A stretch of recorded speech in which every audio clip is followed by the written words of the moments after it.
Hello everyone, once again welcome back to my YouTube channel. This is Vipul Sir English Group for you. और now we are continuing part 7th of Letter to God CBSE class 10th.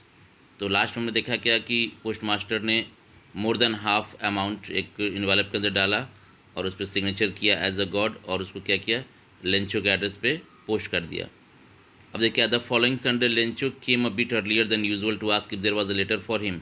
अब अगले Sunday को है ना, जो coming Sunday था, coming Sunday को Lencho came a bit earlier, मतलब टाइम से थोड़ा पहले ही आ गया. देन यूजुअल मतलब क्या कि जो नॉर्मल टाइमिंग है, सपोज 10 o'clock है तो वो 9 o'clock पे ही आ गया, 9:30 पे आ गया. और क्यों आया? टू आस्क, की पूछने के लिए. If there was a letter for him, क्या उसके लिए कोई लेटर है क्या वहाँ पे, कहाँ पे है ना, जो पोस्ट ऑफिस है वहाँ पे. It was the postman himself, जो पोस्टमैन था उसने खुद हैंडेड द लेटर, हैंडेड का मतलब क्या, गेव, दिया, handed the letter to him मतलब किसको, लेंचो को. वाइल, जबकि मतलब जिस समय पोस्टमैन जो था वो लेंचो को लेटर हैंड ओवर कर रहा था, उस वक्त जो पोस्ट मास्टर था एक्सपीरियंसिंग, मतलब वो फीलिंग, एक्सपीरियंस का यहाँ सेंस क्या, फील करना. The contempt of a man, contempt का मतलब देखिए क्या दिया, सेटिस्फैक्शन, संतुष्टि. हु हैज़ परफॉर्म, परफॉर्म का मतलब क्या, done. Who has done a good deed, जिसने एक अच्छा वर्क किया है.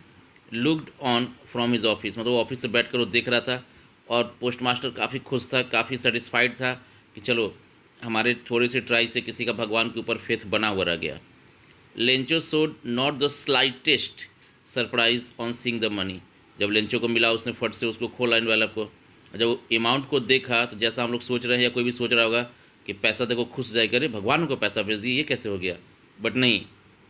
क्या दिया, Lencho showed not the slightest surprise, Lencho ने स्लाइटेस्ट, थोड़ा सा भी, अ लिटिल, स्लाइटेस्ट का मतलब क्या, थोड़ा सा भी, नाम मात्र का भी, a little surprise on seeing the money, पैसा देकर थोड़ा सा सरप्राइज नहीं हुआ. सच वाज हिज कॉन्फिडेंस, इतना उसको आत्मविश्वास था.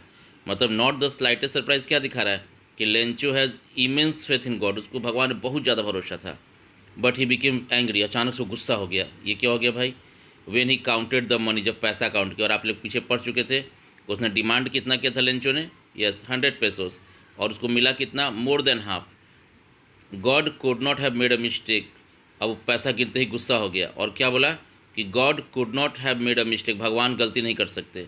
Nor could he have denied Lencho what he had requested, और लेंचो को डिनाई कर सकते हैं, मना कर सकते हैं जितना लेंचो ने रिक्वेस्ट किया था. मतलब उसको इतना भरोसा था ना, वो क्या बोल रहा है कि भगवान हमको इतना कम कैसे भेजे, ऐसा हो ही नहीं सकता. भगवान को ना तो काउंटिंग में कोई गलती हुआ है और ना भगवान को जो मैंने रिक्वेस्ट किया उसको डिनाई कर सकते, उसको है ना वो मना कर सकते हैं. इमिडिएटली, तुरंत, Lencho went up to the window, खिड़की के पास गया. Ask for paper and pen, paper और पेन लेके आया. On the public writing table, जो नॉर्मल जो राइटिंग डेस्क लगा होता है वहाँ पे, ही स्टार्टेड टू राइट, फिर उसने चिट्ठी लिखना शुरू किया भगवान को. With much wrinkling of his, देखिए रिंकलिंग क्या होता है, सिकुड़ना होता है ना, कई बार हम सोचते हैं तो हमारे फेस पे, हमारे स्किन पर रिंकल्स आ जाते हैं. कॉज बाय द इफर्ट, और जिसका रिंकलिंग था वो उसका कारण क्या था, कॉज मतलब उसका जो रीज़न था, इफर्ट, उस ट्राई से.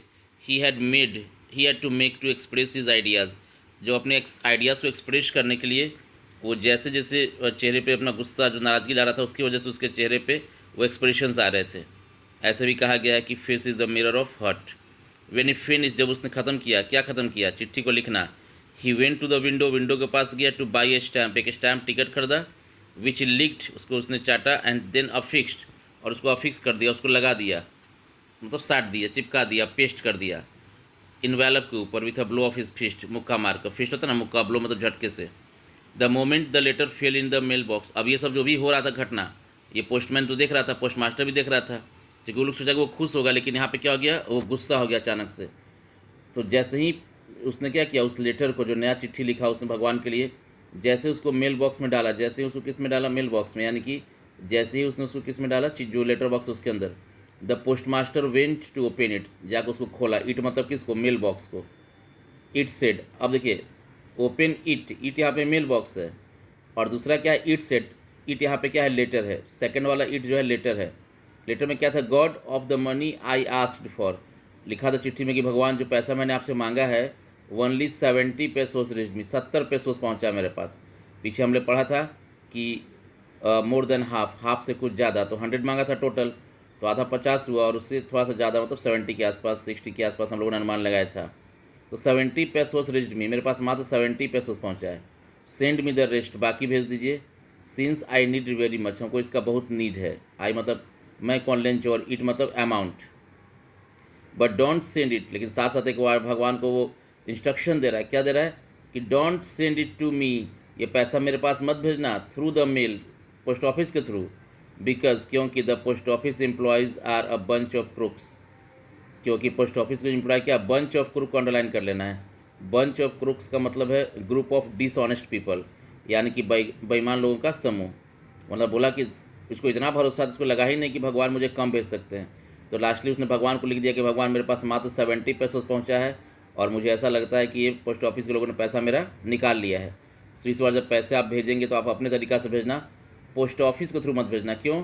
क्योंकि पोस्ट ऑफिस के जो एम्प्लॉयज़ हैं, जो कर्मचारी जो वहाँ काम करते हैं, are a bunch of crook, वो क्या है, डिसऑनेस्ट पीपल का ग्रुप है।